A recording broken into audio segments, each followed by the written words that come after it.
So there are massive protests going on all over Cuba. And of course, the target is socialism.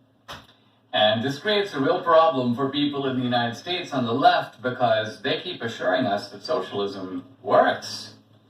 Socialism is awesome. And so I can just imagine the squad. Can you think of it? They're having meetings right now. They're talking to all their aides, trying to figure out, how do we avoid blaming this one on socialism? It seems like the Cuban people really don't like socialism. Well, I don't know. Well, you know what? Why don't we say that they're really, that they're protesting climate change. They're really worried it's getting really hot in Cuba, and I've heard that the oceans are really rising around Havana. Or maybe what we could do is we could say there's a shortage of COVID vaccines, because if we can blame this on COVID vaccines, then we can shame the people in America who won't take the vaccines. Hey, look, you got all these vaccines available to you and you won't take them. The Cuban people are protesting in the street because they don't have vaccines.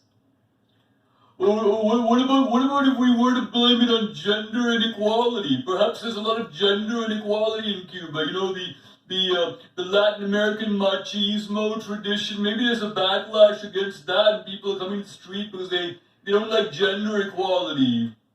You know, or what about the trans community? Maybe this is a statement of solidarity for all the trans people in Cuba. You know, there's been a lot of the trans people coming out of the closet and claiming their rights. So maybe the Cuban people are finally waking up, and you know, there's a greater awareness of social justice in these socialist countries. So they're more aware of the deprivation suffered by the trans people.